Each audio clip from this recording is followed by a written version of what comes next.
गढ़ी यासीन में सुन्नी तहरीक पारा महंगाई खिलाफ रैली कढी वही। अगवानन मौला हबीबुल्लाह कादरी ऐं हाफिज मुश्ताक सुमर हुसैन जी अगवानी में निकतल रैली शहर के मुख्तलिफ हंधन खां थींदी। प्रेस क्लब पाती जिते रैली से खिताब कंदे अगवानन जो चवण हो त हुकूमत मुकम्मल नाकाम थी चुकी है। गरीब माण्हू बुखूं काटण ते मजबूर थी चुका आहिनि। हुननि चयो त केतिराई माण्हू मासूम बचड़नि खे खूह दरिया में फिटो करे पाण बि ख़ुदकुशियूं कनि था। हज़रादु महांगाई करे गरीबनि खे ख़ुदकुशी करण ते मजबूर कयो पियो वञे। हुननि हुकूमत खां मुतालबो कयो त महांगाई ते ज़ाब्तो आणे गरीबनि खे जीअण ॾिनो वञे।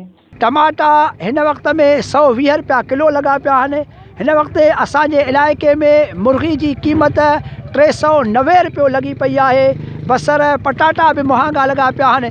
जॾहिं पेट्रोल जेकॾहिं महांगो थींदो त सभिनी शयुनि जे मथां असरु पवंदो। सभु शयूं वधीक जेकॾहिं से महांगियूं थींदियूं ऐं आवाम अॻे ई वीचारो जेको आहे सो परेशान लॻो पियो आहे, नफ़्सियाती मरीज़ थी चुको आहे। जेको आहे सो बेरोज़गारी जे करे, महांगाई जे करे वेतर वरी अञा ख़ुदकुशियूं जेके से वधंदियूं। की बि माना ज़रूरी असांजूं शयूं आहिनि जेके रोज़मर्रा जो इस्तेमाल में आहिनि उन्हनि खे घटि में घटि असांजे पेट ताईं पहुचाइणु ॾे।